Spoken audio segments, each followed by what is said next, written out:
2024년 3월 14일 목요일 매일 성경 큐티입니다. 오늘 본문은 마가복음 11장 12절에서 26절 말씀입니다. 이튿날 그들이 베다니에서 나왔을 때에 예수께서 시장하신지라 멀리서 잎사귀 있는 한 무화과 나무를 보시고 혹 그 나무에 무엇이 있을까 하여 가셨더니 가서 보신즉 잎사귀 외에 아무것도 없더라. 이는 무화과의 때가 아님이라. 예수께서 나무에게 말씀하여 이르시되 이제부터 영원토록 사람이 내게서 열매를 따먹지 못하리라 하시니 제자들이 이를 듣더라. 그들이 예루살렘에 들어가니라. 예수께서 성전에 들어가사 성전 안에서 매매하는 자들을 내쫓으시며 돈 바꾸는 자들의 상과 비둘기 파는 자들의 의자를 둘러 엎으시며 아무나 물건을 가지고 성전 안으로 지나다님을 허락하지 아니하시고 이에 가르쳐 이르시되 기록된 바 내 집은 만민이 기도하는 집이라 칭함을 받으리라고 하지 아니하였느냐.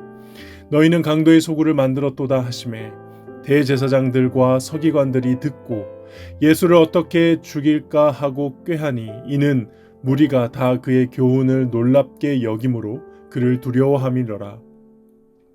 그리고 날이 저물매 그들이 성 밖으로 나가더라. 그들이 아침에 지나갈 때에 무화과 나무가 뿌리째 마른 것을 보고 베드로가 생각이 나서 여짜오되 랍비여 보소서 저주하신 무화과 나무가 말랐나이다. 예수께서 그들에게 대답하여 이르시되 하나님을 믿으라.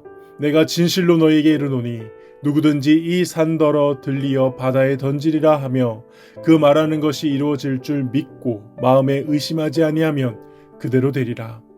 그러므로 내가 너희에게 말하노니 무엇이든지 기도하고 구하는 것은 받은 줄로 믿으라. 그리하면 너희에게 그대로 되리라. 서서 기도할 때에 아무에게나 혐의가 있거든 용서하라. 그리하여야 하늘에 계신 너희 아버지께서도 너희 허물을 사하여 주시리라 하시니라. 오늘 본문은 예수님이 무화과 나무를 저주하신 이야기와 또 예루살렘 성전을 청결하게 하신 이야기, 이 두 가지 사건을 담고 있습니다. 마가복음은 성전 정화 사건을 이제 무화과 저주 사건으로 둘러싸이는 방식, 샌드위치 방식으로 기록하고 있는데요. 이는 두 사건이 서로 같은 주제로 연결되어 있다는 것을 뜻한다고 볼 수 있습니다. 그래서 예수님께서 열매가 없다 하여 무화과 나무를 저주하시는, 좀 이해하기 힘든 이 내용은 성전 안에 들어가셔서 매매하는 사람들의 모든 것을 뒤집어 엎으시며 잘못된 종교 행태와 종교 지도자들을 책망하신 그 사건과 같은 맥락으로 이해해야 한다는 것입니다. 그래서 오늘 본문을 간단하게 요약하자면 잎이 무성하게 많아 겉으로는 참 그럴듯해 보이지만 게다가 잎이 무성하다는 것은 이미 태양빛과 물 많은 양분을 충분히 받았다는 뜻인데 그렇게 잎이 무성함에도 정작 배고프신 예수님께 드릴 설익은 열매 하나 없었던 그 무화과 나무처럼 당시 유대교가 성전이 겉으로는 하나님에 대한 신앙이 있는 것처럼 많은 예배가 드려지고 제사가 드려지는 것처럼 보이지만 정작 하나님께 드릴 참된 예배가 사라진 어떤 영적인 열매도 드릴 수 없는 빈 껍데기의 종교로 전락하고 있음을 보여주는 것이 오늘 이야기입니다. 오늘 본문을 통해서는 한 가지 정도 함께 묵상해 보기를 소원하는데요. 바로 예수님께서는 설익은 열매를 원하셨다는 사실입니다. 예수님께서는 설익은 열매를 원하셨다.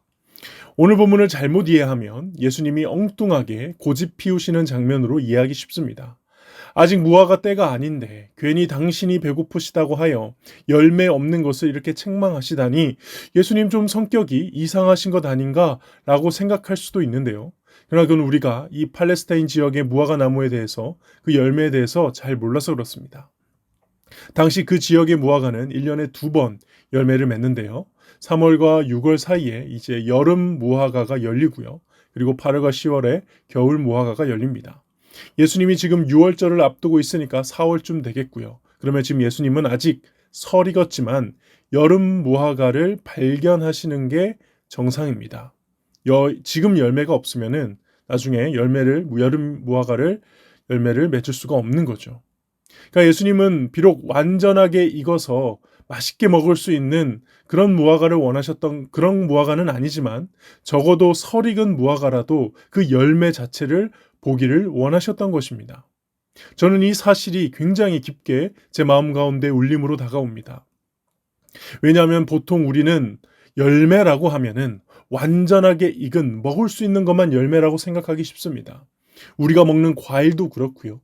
우리가 소위 영적인 열매라고 하는 것도 뭔가 완전히 익어야만 의미가 있다고 생각하죠.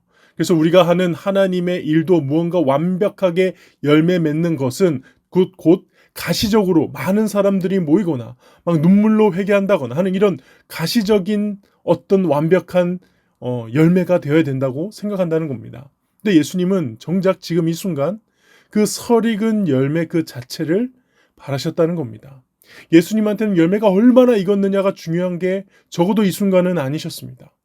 우리는 보이는 거칠애를 너무 의식한 나머지 다른 사람들이 나를 바라보는 나의 신앙, 나의 사역, 나의 열매를 너무 의식해서 그런지 그 열매 그 자체의 본질을 잃어버린다는 것이죠. 목사가 되었으니 어느 정도 규모가 있는 교회의 담임 목사가 되어 안정적으로 사역할 때야 비록 열매라고 생각하는 겁니다. 개척을 하게 되었으니 그래도 자립하고 건물 사고 교인들이 어느 정도 몰려드는 것을 열매라고 생각하는 겁니다. 전도를 했으니 이 사람이 나의 전도로 인해 새가족 등록하고 교회에 나오는 것을 봐야 그것을 열매라고 생각한다는 겁니다. 다들 열매를 본인이 정한다는 것입니다. 그러나 오늘 본문을 통해 나타나는 것은 열매는 하나님이 정하시는 것입니다. 비록 분열과 갈등이 있더라도 끝까지 교회를 지키다가 쫓겨나는 것도 예수님에게는 열매일 수 있습니다.